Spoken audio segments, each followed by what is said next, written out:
room. There's a table just full of yummy snacks.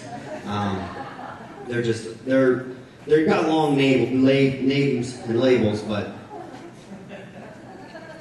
tastes like science, just like science. I'm gonna finish that later. Let's keep this going. We have a software engineer.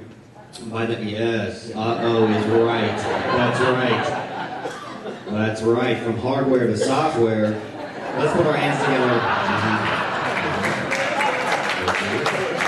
I do this for you. Put your hands together for Jacob Muley. Jacob, get on out here.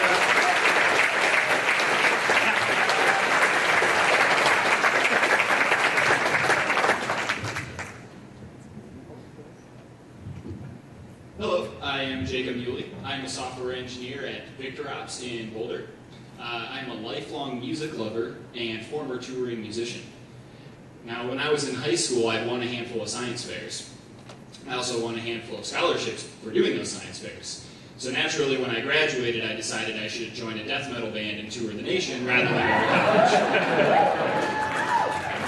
to college. So my talk today is called Vibrations That Make You Feel Good.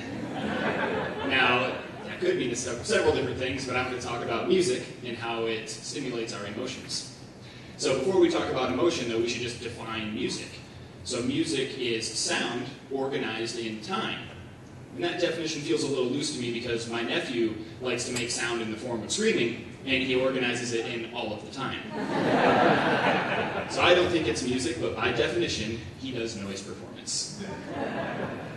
So since music is also made up of sound, we should define sound too. And basically sound is just vibrations that move through the air. So it's pretty incredible that just these simple vibrations can affect us the way that they do. And it all starts with our ears. Now the ear is fascinating. It's made up of three parts. There's the outer ear, which stuffs these vibrations into it as much as they can to go penetrate our eardrum. The middle ear has the three smallest named bones in the body, the malleus, incus, and stapes. And these bones vibrate together to send these vibrations from the eardrum into our inner ear for deeper penetration. The inner ear is made up of resonance chambers filled with a fluid called endolymph. And the most important of these chambers is called the cochlea.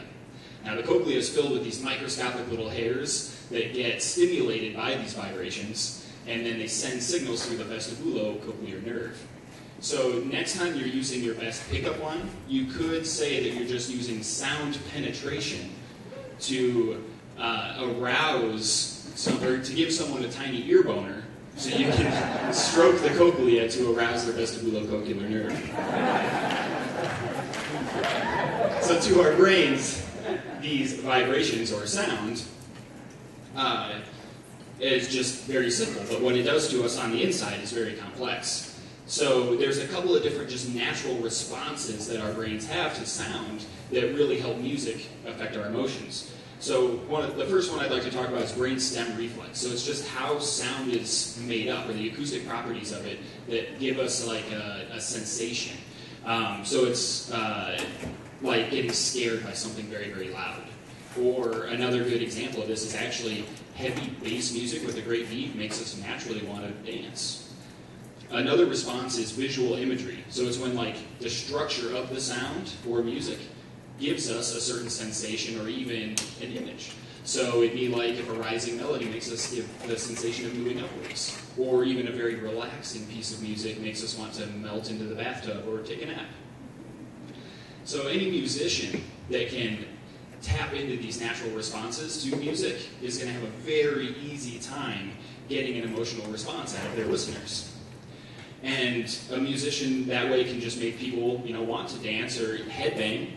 They can make people want to relax or even become attracted to them. Because most musicians are just trying to get laid. Now, music listeners can also notice these responses and use them when they're trying to listen to certain types of music. So if you're feeling sad, you can listen to something light and upbeat to make yourself feel happier. If you want to dance, listen to that heavy, bass music. Or if you want to feel more than just the music in a good way, invite over a special friend and play Let's Get It On by Marvin Gaye. Now, another very important thing is that no two people feel music the same way. So that's why good music is different to everybody. And I have a story about this that'll make it very clear. So a very, very close friend of mine has a song, and he says every single time he hears this song, his life gets a little bit better. So he was once on a date, and the bar that they went to, the girl's ex was there. So she became upset and they left. Still being upset, he tells her, I have this song. Every time I listen to it, it makes my life a little bit better. So he plays the song for her. And her response was, are you serious? Is this a joke? And that was the last date that they ever went on. So obviously they did not feel this the same way. I'm not very surprised because I'm very familiar with this song, and it's a death metal song by a band called Meshuggah. So, now there was no sex that night, but ultimately music is a lot like sex. It's not always going to be good, but that won't make you stop doing it. If you're really, really good at it, you might even win an award. So again, with the composers and the differences that they can draw in this music, not every composer can do it the same way either. So like Paul McCartney, Tom York, J.S. Bach, great composers that brought a lot of emotion into their music, where someone like Justin Bieber doesn't have any emotion in his music. I'm sure there might be some teenage girls that would argue with me on that, but if you're a teenage girl, you may not have a soul. So next time you're searching for some music to listen to, really ask yourself, what does it feel like? And see if you can tap into these natural responses to enhance or even change your emotions. And next time you're listening to live music, just remember that the musician is really just penetrating your ears with vibrations and trying to get laid. Thank you.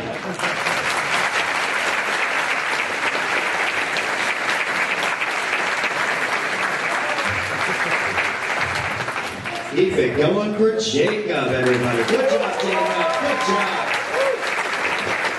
Talking about ear boners.